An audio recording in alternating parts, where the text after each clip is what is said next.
Assalamualaikum warahmatullahi wabarakatuh. Berikut akan kami sampaikan rapot untuk fase PAUD ya. Bisa digunakan di Raudhatul Atfal untuk kelas A maupun kelas B. Langsung saja laporan penilaian perkembangan anak ini atau rapot untuk PAUD ini dimulai dari petunjuk penggunaan ya. Bisa Bapak Ibu baca. Rapot ini selanjutnya disebut sebagai laporan penilaian perkembangan anak atau LPPA kurikulum Merdeka PAUD ya, yang akan digunakan selama anak didik mengikuti seluruh program pembelajaran ya. Petunjuk yang lain Bapak Ibu bisa baca, terutama untuk guru-guru Raudhatul Atfal ya. Selanjutnya ada keterangan nilai kualitatif. Jadi pada rapot PAUD ini nanti ada beberapa elemen. Yang pertama adalah nilai agama dan budi pekerti. Anak percaya kepada Tuhan Yang Maha Esa, mulai mengenal dan mempraktekkan ajaran pokok sesuai dengan agama dan kepercayaannya. Selanjutnya Bapak Ibu, para pengajar PAUD bisa membaca elemen yang pertama ini adalah nilai agama dan budi pekerti yang nanti akan dijadikan acuan dalam melakukan pembelajaran dan asesmen atau evaluasi pada anak didik. Yang kedua adalah jati diri. Anak mengenali, mengekspresikan, dan mengelola emosi diri serta membangun hubungan secara sehat ya.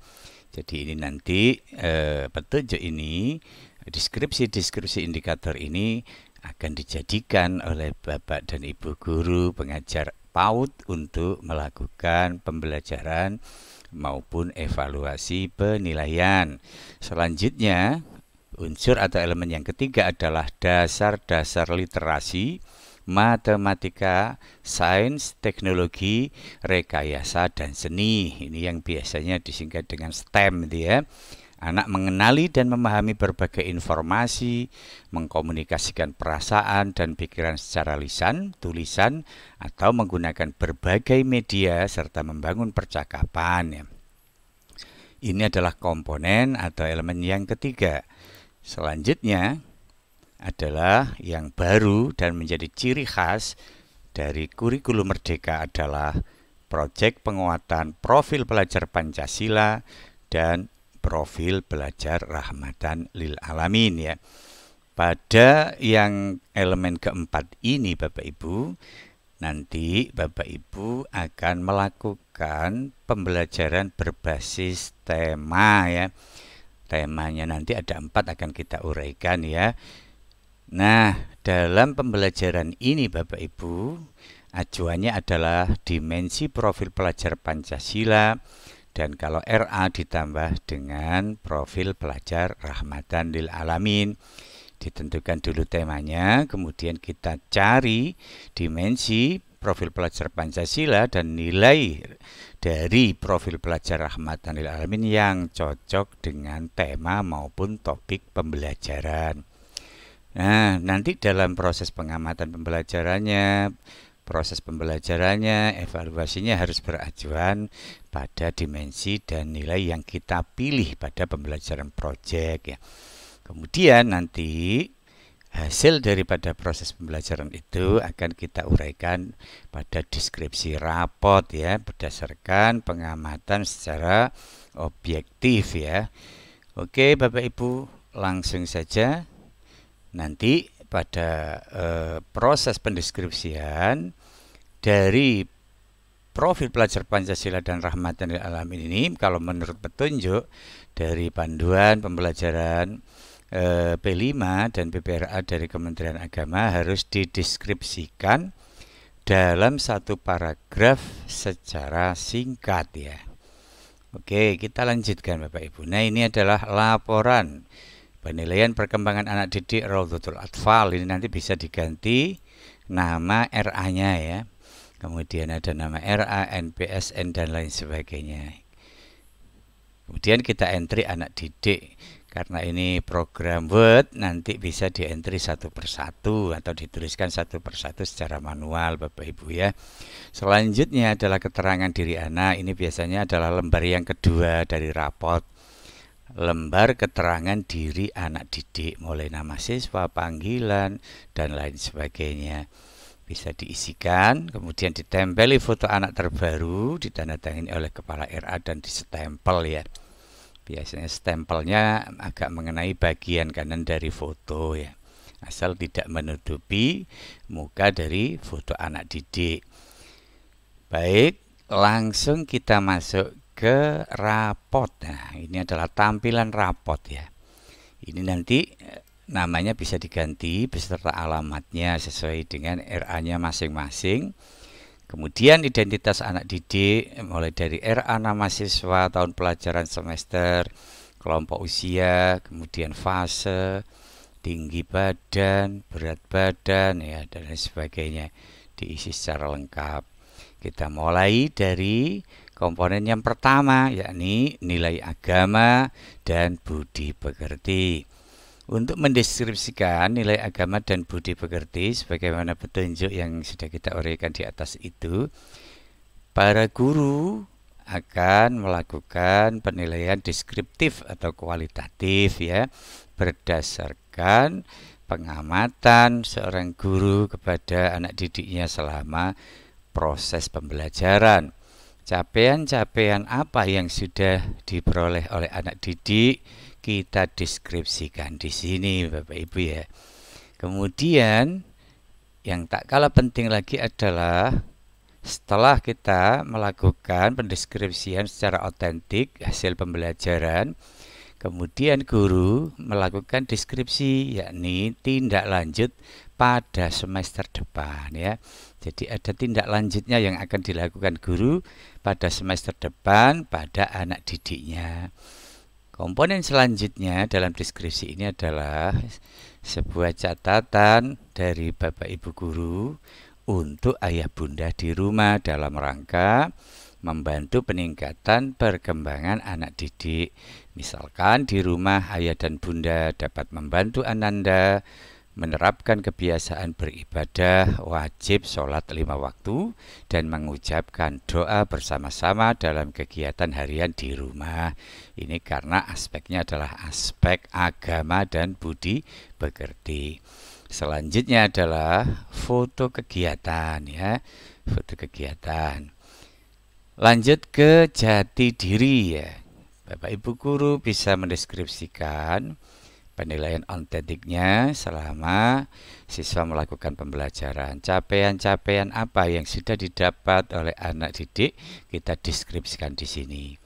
Untuk itu yang kedua, sebagaimana tadi ada tindak lanjut, yakni di semester depan apa yang harus dilakukan oleh Bapak dan Ibu guru dalam rangka mendampingi anak didik supaya semakin berkembang ya.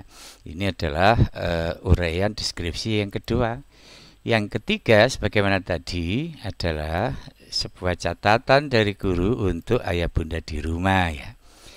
Ini hampir sama ya. Jadi dalam metode deskripsinya itu tadi sekali lagi ada gambaran capaian peserta didik, kemudian ada tindak lanjut dari guru, kemudian ada catatan untuk wali murid atau ayah bunda di rumah ya. Kemudian ada foto kegiatan anak. Yang ketiga adalah pada elemen dasar-dasar literasi, matematika, sains, teknologi, dan rekayasa dan seni ya. Ini biasanya disingkat dengan STEM gitu ya.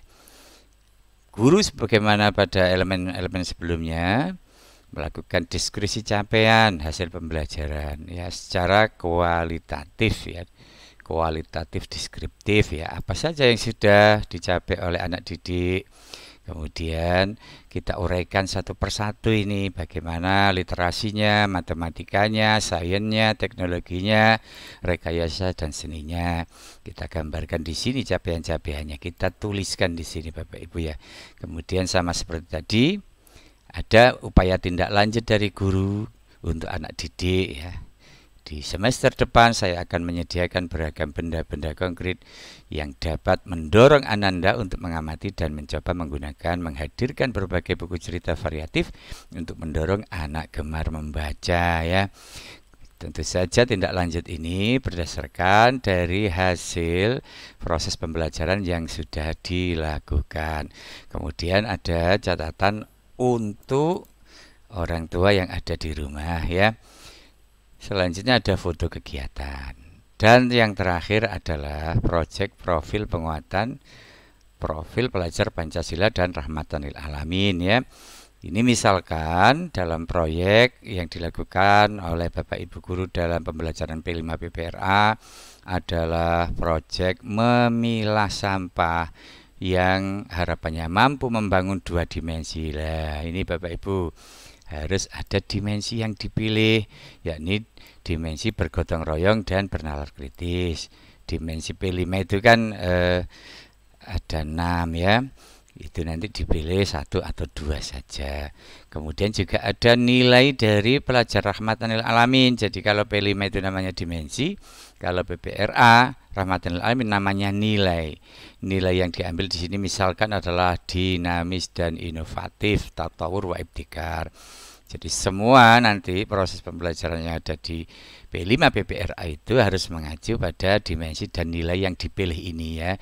Tidak boleh membuat sendiri karena dimensi dan nilai itu sudah dibuatkan oleh pemerintah. Bapak dan Ibu guru tinggal memilih saja yang cocok dengan tema atau topik dari proyek yang dilakukan atau dibelajarkan pada anak didik ya. Kemudian di sini ada penilaian capaian dari dimensi dan nilai yang dipilih tadi itu. Ini sebagai gambaran. Nah, sekali lagi kalau menurut buku petunjuk dari pembelajaran P5 PPRA yang dikeluarkan oleh Kemenak melalui Dirjen Pendis untuk deskripsi dari profil pelajar Pancasila dan pelajar Rahmatan lil Alamin disusun singkat 1 paragraf semacam ini. Oke. Kemudian kita lanjut ke foto kegiatan Bapak Ibu ya. Kita foto kegiatan anak selama proses pembelajaran. Jadi rapotnya sangat menarik seperti ini dan sangat komunikatif karena berdasarkan langsung penilaian otentik yang dilakukan oleh Bapak Ibu guru kepada anak didiknya. Kemudian yang terakhir adalah refleksi orang tua. Ini bisa nanti ditulis oleh orang tua atau wali murid dari anak didik secara manual ya. Kemudian diakhiri dengan ketidakhadiran. Ketidakhadiran kita tuliskan sakit izin tanpa keterangan, kemudian ditandatangani oleh guru kelas, orang tua atau wali murid dan kepala RA ya. Itu adalah sekilas gambaran rapot untuk PAUD kurikulum merdeka ya. Yang nantinya tentu rapat ini nanti oleh Bapak Ibu bisa dijadikan minimal alternatif apabila Bapak Ibu belum mempunyai format rapot untuk kurikulum merdeka pada fase pondasi atau fase PAUD ya. Ini sekedar ulasan dari rapot untuk PAUD, mudah-mudahan ada guna dan manfaatnya. Saya akhiri wallahul muwaffiq ila aqwamit thoriq. Assalamualaikum warahmatullahi wabarakatuh.